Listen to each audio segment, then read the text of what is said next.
Welcome to ancient Greece. So when you think of ancient Greek art, you likely think of these monumental temples, these marble male nudes, but that's not where they started. So today we're going to backtrack and we're going to look at the beginning, and we're going to analyze the transition and the formation of these ideas and styles that we now associate with Greek art. So we're still within the Mediterranean, and we're going to see some cultural influences from the previous units that we've studied, from the ancient Near East to ancient Egypt, and analyze how the Greeks create their own style. On your handout, I have a list of the different chronological periods that we'll study. So let's head back to 900 to 700 BCE with our geometric style. So this period is defined by, as in the name, these geometric forms. It's extremely stylized. We mostly have geometric shapes. And so let's begin with this terracotta dipylon crater. So a crater is a type of vessel. There are numerous kinds. This one is made out of terracotta, and it's called the Dipylon crater because it was found in the Dipylon cemetery. We'll discuss how the context is shown within the imagery on this artwork in just a moment. But let's talk about the style. We have simplified shapes, geometric shapes. We found many of these types of funerary vessels, but rarely do they have human forms. So this one is unique. It was part, and it's going to display, and it's part of the burial rites of the deceased. It's divided into different registers, and these essentially are monumental grave markers. They were utilized during this geometric period, and we have found many. This one is actually over about 3 feet tall. And what it's displaying is a funerary procession. So if we look at these two central registers here, and we start actually at the bottom, we're going to see this funerary procession. We see a series of horses pulling chariots. You can tell there's this attempt at creating space with the overlapping horses. The figures are extremely stylized. The chariots themselves are stylized. But I want to draw your attention to these shield-like figures, because this is important with at least our assumptions of the context of this deceased person. So you'll notice that the form of the shield essentially comprises of the body's figure, of the figure's body. There's different versions of the shield. We have one that has this cross-hatching, these lines, one that's solid and filled in, one that is a mix of the two. Perhaps this is indicating different ranks within the military. Going back to the idea of the chariot and the horses, we saw that all the way back to the ancient Sumerian standard of where these chariots are associated with warfare. At the top, we see the burial of a deceased person.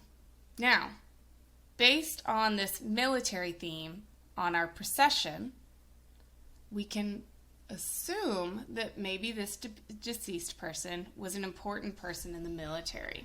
Again, that's an assumption, but based on the visual context clues, this makes sense. Now, what we're seeing at the top is, of course, the deceased who's on who's laying on this table, and where his loved ones are surrounding him. We see these different figures of different heights and proportions, and that's to indicate likely his family. Again, his importance to the figure on the left of this table, who is seated. His feet are elevated on a pedestal. He's pointing up to this deceased figure. Perhaps that's his wife and child with the smaller figure. Now let's analyze the series of lined up figures to either side of him, almost symmetrically placed. So these are mourners. In ancient Greece, it was popular during these processions is to have people who were hysterically mourning. So much so that they would even hire professional mourners. And so as they're leading from the place where the body has been resting to the burial site, they would be shrieking and pulling out their hair and having these extremely exaggerated reactions to mourning. And this was a standard. This was part of the burial rites. And so what we see here is these mourners. We see the burial rites. We see the procession. So we have a glimpse into ancient Greek burial rites and their thoughts on this process. Now this artwork, as I said, is over 3 feet tall, and it's a grave marker.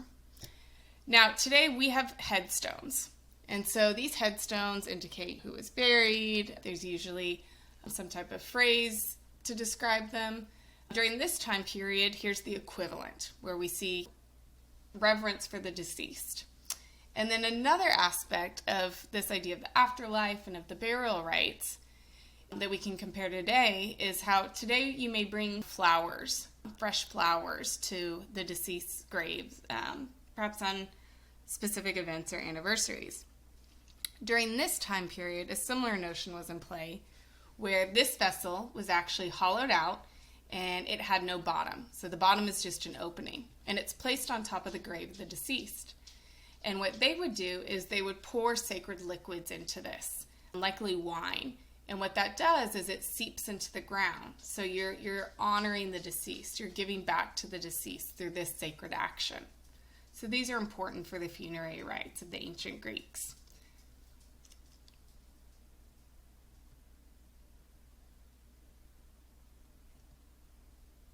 Let's head over to the Orientalizing period. And this is where we see our influence from the ancient Near East. We're already in 700, 600 BCE. So the ancient Near East style is well established. The civilizations and empires and city-states are well established. So of course their power and artistic influence have spread. And right here we see elements of that. We see these stylized figures. Look at the winged figures on the top 2 registers and how you could argue they remind us of these Anavysos, right? These winged creatures. And so that influence is clearly seen here. Now, what's also important to note, because we're going to see this further develop later on, is the pottery style, and that is our black figure technique. So this is called a Corinthian black figure jug because this technique was developed by the Corinthians in ancient Greece. And so this is where they would use this black slip, slip is a mixture of clay and water. And so they would paint this onto this clay jug to make these figures, and then they would fire it and then use a utensil to create these incised lines, as you can see, to create the details on these figures. So that's the black figure technique. And our Orientalizing, aka influence from the Orient, from the ancient Near East style. Now here's the Daedalic style of the Orientalizing period, where these are attributed to Daedalus, which arguably is a mythical man. There may be some evidence of this sculptor, but the style is still Oriental in certain regards, and we'll compare that in a moment. But this is called the statue of a woman, also known as the Lady of Auxerre, which is actually the name of the museum in which it resides in France. So the nomenclature is a little bit off. But let's talk about this style, especially compared to Minkare and wife, when we look at the wife. So we're seeing this obvious influence. How many thousands of years later? That's still being utilized by the Greeks, where we have this stiff female figure. She's standing upright. We can see that her figure style is extremely similar to our Minkarian wife. So the Greeks at this time period are still pulling stylistic qualities from other cultures. The Lady of Auxerre, though, we start to see some slight differences. First, we need to talk about how we're going to begin to define different periods and different styles with certain figure characteristics. The hair is going to be different, just as if we were looking at photographs of different decades in the last century, you'd be able to tell when was, let's say, a hairstyle of the 80s. You'd be able to recognize the 80s by the hairstyle. So one of the factors that we're going to see is changes in hairstyles, as well as the face. And so here we have what's arguably this dreadlock type style, but it still has the rounded form that we see in ancient Greece. We still have this somewhat rectilinear, blocky type figure. Now the Greeks in general were extremely protective of women and conservative, where she has her dress full length, it reaches to the ground. We're not going to see her ankles. That was seen as risque. However, we do clearly see that she is a female. We have a belt wrapped around, and where she has this soft smile. So what we start to see is this emphasis on a change in smile and these almond-shaped type eyes, which is a precursor to our next style.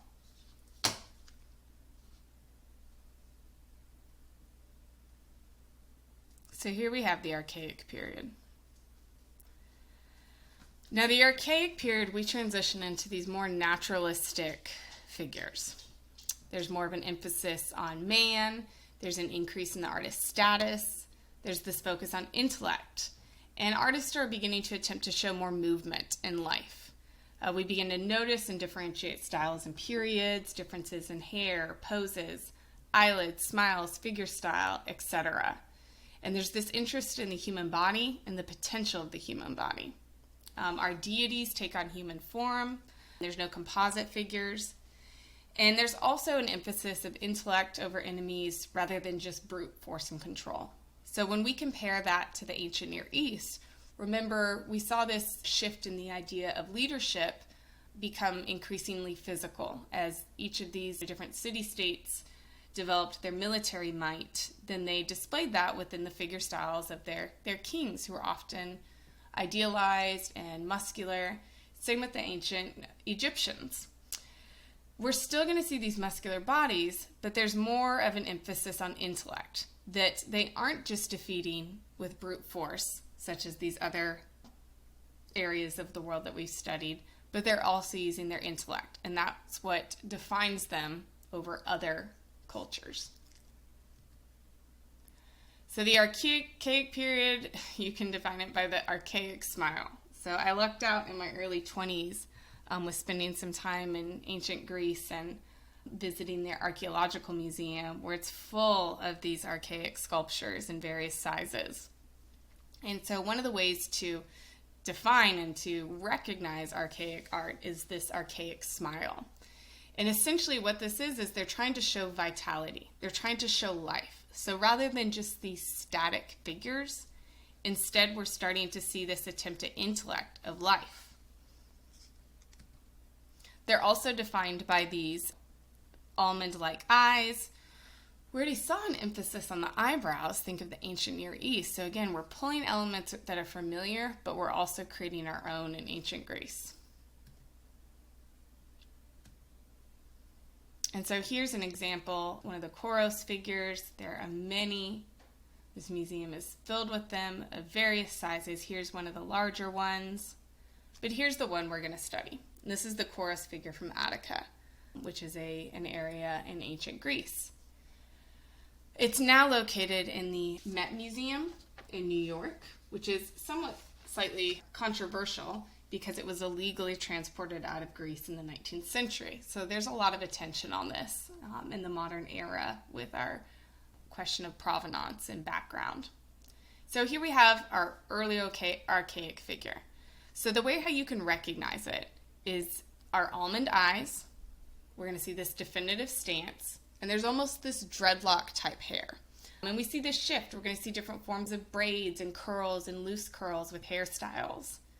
But if you're given an unknown artwork, here are some of the characteristics to help you recognize our archaic. Now, if you'll notice, though, the smile isn't quite there because this is one of our earliest versions.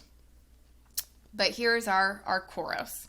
So this is the noun for a male youth. We're also going to study some kouri, which are maiden girls. These terms weren't utilized to describe these figures in ancient Greece. This is a more modern nomenclature. But here we have this kouros. So if we look at him, we still have our geometric aspects and characteristics of this figure style, where there's an attempt at a lifelike body, a realistic body, but a lot of the elements are still stylized. It's extremely symmetrical. If we look at his chest, the different musculature is defined more by line than realistic muscles. If we look down to his knees and to his shins, these stylized lines are also much more geometric in form than realistic. Here's his hair. We see this Greek headband wrapped around. And so this headband around his hair further emphasize his role. And so what we see with the Greeks, again, is this emphasis of intellect in defeating your enemies. So this tells us about the great warfare of the Greeks, which you likely associate with ancient Greece. But here we have an athlete, also a warrior, in the prime of his life, in peak physical condition. We'll see that the Greeks really revere these Greek youths in their peak condition. They're able to fight at their best time in life. And so this band that wraps around, there's references to Hercules, but it also indicates that he's gone to the gym, that he's been working out. And so there's a reference to his physical capabilities just even within the hairstyle. Same with the necklace choker around his neck. That was popular at the time. Now remember, I was talking about these geometric aspects to hint at musculature. And so if we notice at the back, we see, especially with the elbows, well, his whole back, is that there's, again, these geometric forms. So we're not quite at the realism that we think of with ancient Greeks, but we're getting there.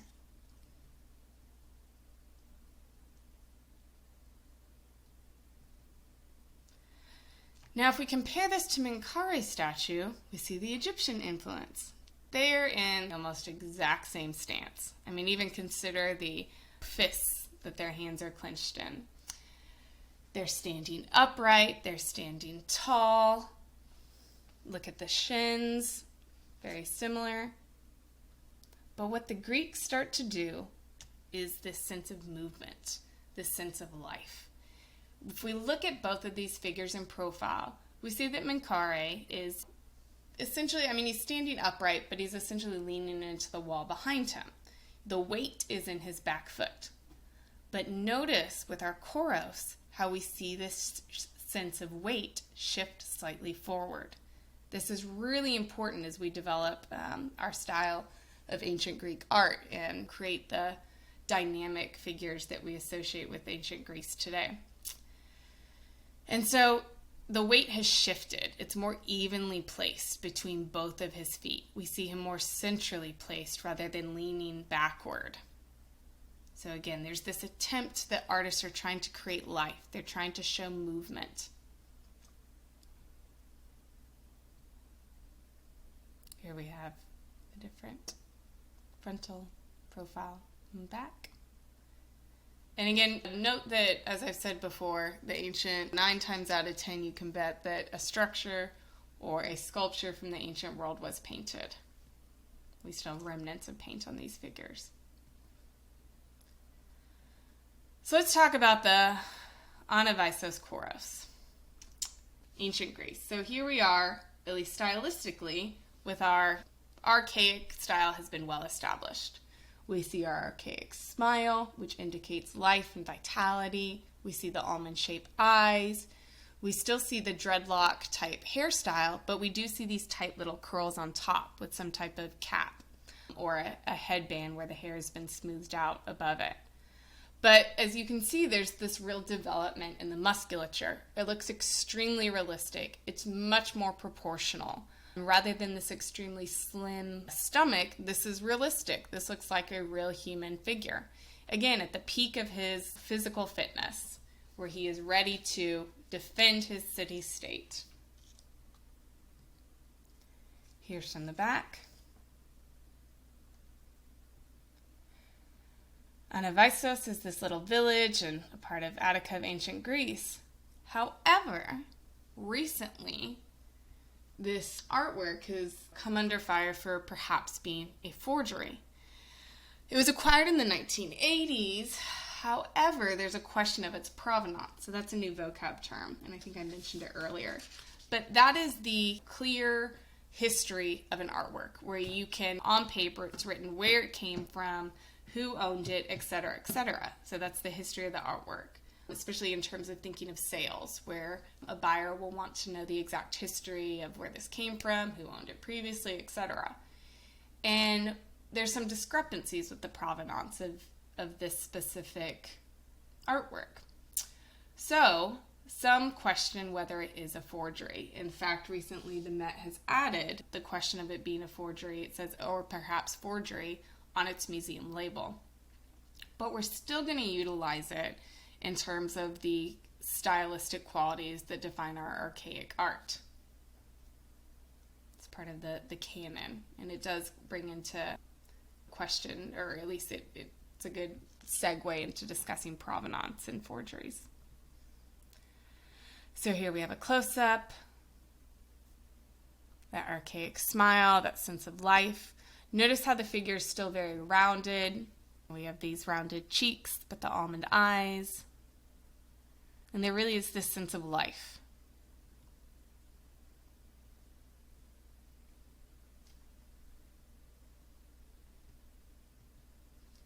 Now he too has this sense of movement, where he's slightly moving forward versus our Egyptian statues.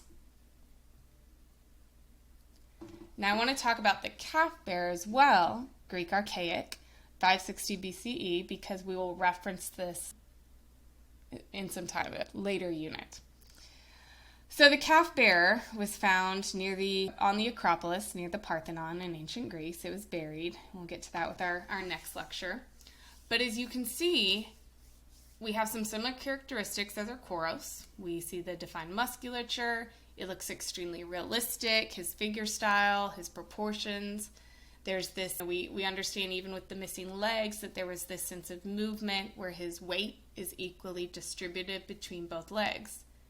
However, some key differences. One, he has a calf around his shoulders. This was found near a temple, so this is a common symbol to show that he is bringing this calf as an offering, which is commonplace in the ancient world. Even into modern times, there's still religions and cultures that make offerings. But what is different, he is not a kouros because he has a beard. Beards indicate age, of course. So this is not a person who is a youthful warrior in the peak of their physical prime. This is an older person with a beard. So I just want you to note that the clean-shaven, idealized male nude with our almond eyes and our archaic smile and our rounded face and cheeks is a kouros, whereas the other ones, such as this one, is not our idealized male youth.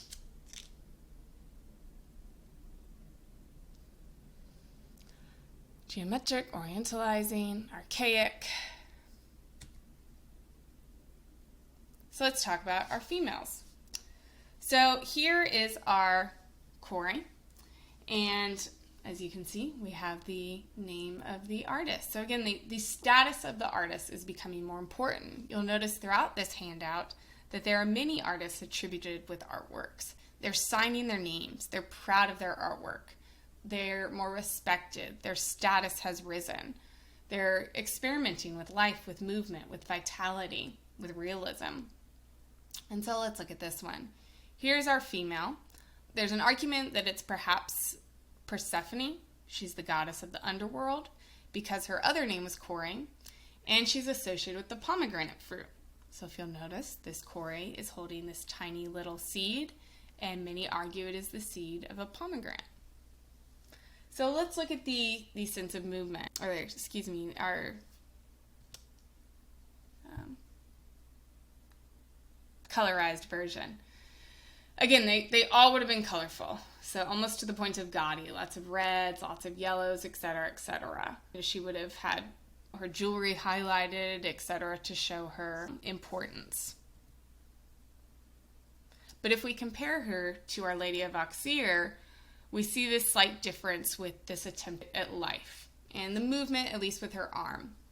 They're still extremely conservative in terms of dress, where the gown, her peplos, reaches down to her feet. The peplos is the dress. I'll show you on the next figure that we study. But her ankles aren't going to be shown. She doesn't have the same belt and a very defined waist as Our Lady of Auxerre. There's this sense of the waist with our belt, but the top of her dress overlaps that. It's not as form-fitting. However, to show a little bit of her form, she's grasping the side of her dress, which in a way tightens it slightly. So we see the slight female body of her legs versus Our Lady of Auxerre where it's wider. So there's a little bit of our pushing the boundaries here. But clearly she's archaic. We have our almond-shaped eyes, we have our rounded cheeks, we have our archaic smile.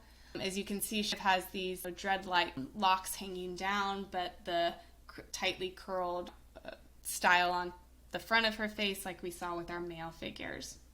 She has a crown, again, one of the other arguments of why she's Persephone, the queen goddess of the underworld. Here's our peplos quarry from the Acropolis. So our peplos would have been brightly colored. It probably would have had styles or stylized figures or animals on it. But here is the peplos dress of where it gets its name from. And here's the garment that I was referring to before, but I wanted to show it with this figure because this is how she is named. Now, this is almost the exact same time period as our Anavysos, if it's real. But either way, it helps to indicate the style. If it's a forgery, then they studied this period extremely closely. And so we have our Greek archaic smile, our almond eyes, our rounded face, and there's this attempt at realism at life. Look at how her hair looks realistic, where it's hanging down, where it forms to the shape of her body, and we start to see these wavy hairstyle coming through. So there's a little bit more details, in other words. And just like our other female figure, she would have been brightly painted. So we see these remnants of paint. So here is our transition from our Daedalus period up through our Archaic.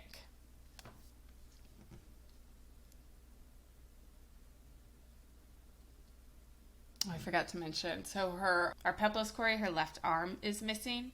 It would have likely been facing forward, presenting some type of offering to the gods. Now let's talk about pottery.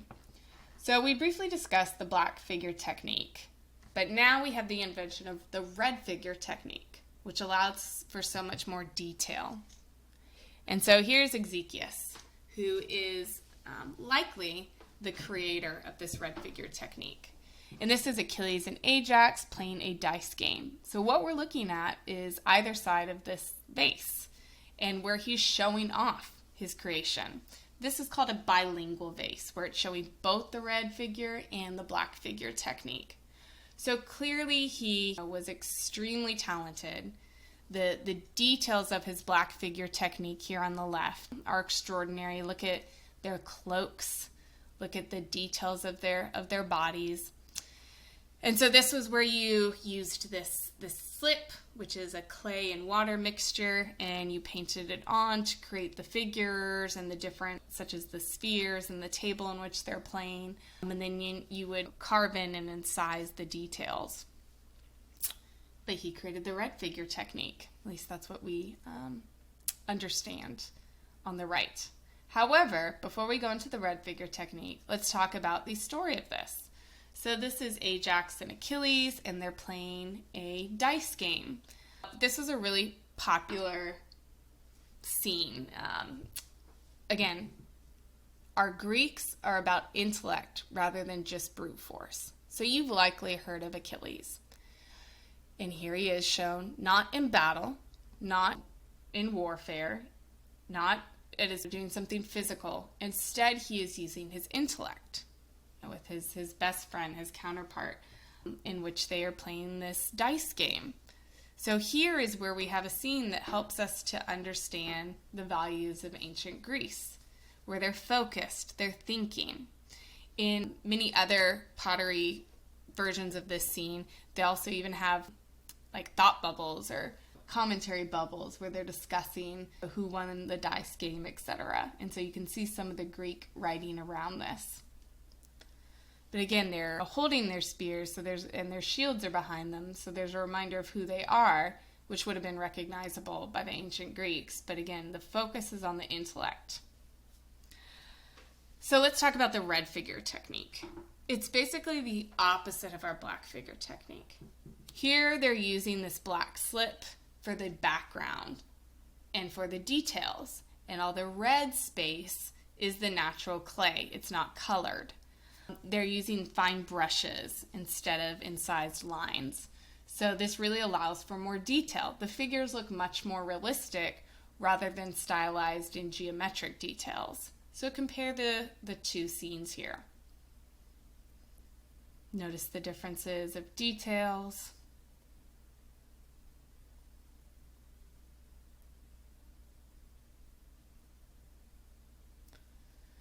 And what I also want to point out is that he's also attempting to show space here.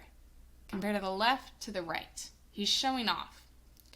Look at how both of their helmets overlap the top register. They're in front of it. So there is this attempt at showing space by this overlapping of the helmets. We're going to see this further develop in time. These artists are experimenting, they're valuable to society, they're being praised, and they're signing their works.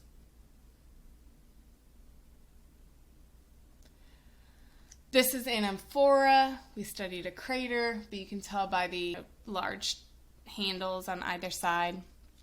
And again, it's called a bilingual vase because he has both techniques on the same vase, one on either side, which again, essentially showing off. He's extremely skilled. Why wouldn't you show it off? Notice also with our black figure side that the shields look just like our geometric shields that we saw on our Dipylon crater. So they're still being utilized. Here's some other examples of our red figure technique, which are developed later. But again, this technique really enabled these artists to show great detail in their figures. And that wraps up today's lecture.